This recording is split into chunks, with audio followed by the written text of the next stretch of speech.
Andrew Tate and his controversies has led him to gain a 10 million person fan base, one of the biggest of which is his characterization of a mafia boss. So why did the real mafia cut ties with him? And how does Iman Gadzhi have anything in common with that? Let's find out. Like every great story starts, I was doom scrolling on YouTube Shorts when I came across a very intriguing story of Mr. Tate's connection to the mafia. But I do find myself pretty interested in people like Andrew and their lifestyles. Partially because I'm a brokey and these guys act like straight clowns, but mostly because I'm a finance channel, sort of. So as a curious person does, I looked up some more information. Because as much as I thought I knew about this guy from the countless amount of TikToks from his literal army of 12-year-olds, I was under the impression that he was pretty much a poser as far as being a gangster. But as I did some more research, I found something interesting, to say the least, which later led me down a rabbit hole of one of the biggest gurus on YouTube. But first I was led to this guy, who actually isn't as important. What is important though is this itsy bitsy tattoo right here, which basically means kneel to no one.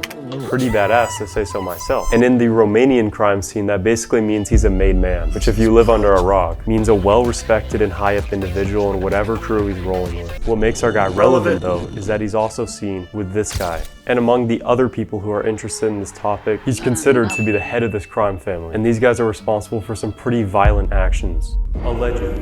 Now honestly, I'm not really an expert on this part, but what I do know is that these guys would blackmail, assault, and pretty much jump anyone who won big in Andrew's casino, among countless other things. The house always wins, bro. Or maybe not, because right now, the casino's closed. You know, I'd like to believe that the poor hospitality is the reason that they're closed, but seeing how near and dear it was to Andrew's heart, that seems a little unlikely. Now there's a bunch of other reasons it can be closed, like his ongoing trial and his literal house arrest. But this letter to the court tells a completely different story. And as you guessed, it's straight from the Costco guys right here.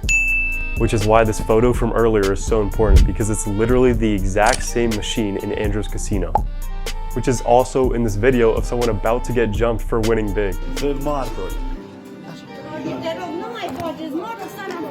Undeniable proof that they're in the same bed. And don't worry, I read the letter so you don't have to. So this Romanian crime family owns many different businesses, obviously, and they were doing business with Andrew for quite some time. However, as we've all seen, this guy wanted to rise to fame. Sheer indefatigability and unmatched perspicacity made him a feared opponent in all realms of human endeavor. What? While they appreciated his passion, they ended up cutting ties with Andrew because he was, quote, too loud and they weren't willing to take the risk on him. Even the mafia don't want him around, bro.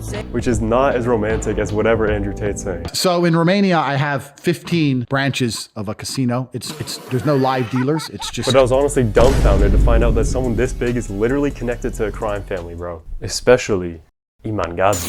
I have something to admit to you guys. As I'm on my way to dinner tonight, I just see people multi-billionaire. Like most people, I used to like this guy. I mean, at first glance, how can you not? But that was before this guy made a cryptocurrency. This guy is shameless, bro. It reminds me of myself. And as bad as all that is, I was more interested in his $1.5 billion stepfather. You heard that right, bro. Iman Gadzhi has talked about this guy on several occasions, and this mysterious figure has never been given a name, but is always regarded as a straight villain. Nah, definitely not. He was, yeah, quite an evil man. This guy is so goddamn mysterious that apparently even Iman doesn't know what he does for a living. Basically, my stepdad was, a wealthy man.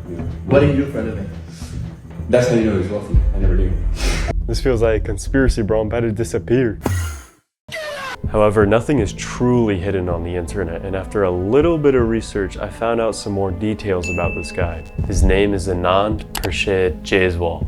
Hopefully I didn't butcher that. This guy has no internet presence, and I couldn't find one surefire picture of him. But from what is known about this guy, he is the real deal. If you thought Andrew was making money like that, he ain't got nothing on this guy. Anand inherited about 12% of a $13 billion Indian liquor company. With that coming out to about $1.6 billion, this guy can do pretty much anything he wants, which Iman makes clear on multiple occasions. He's the most evil man I've ever met. I've met some fucked up people. He's the most fucked up person I've ever met, by far. You can't become a billionaire in a country with one of the highest wealth inequalities in the world without at least a little bit of shadiness. And that's without including his numerous properties and offshore accounts, which according to Iman is the reason he married his mother. Heartless, bro. But as for Iman Gadzhi, one of his biggest selling points is that he was a humble grinder who came from nothing. I just remember day after day coming downstairs and just seeing my mom clip those fucking coupons. Stop the cap.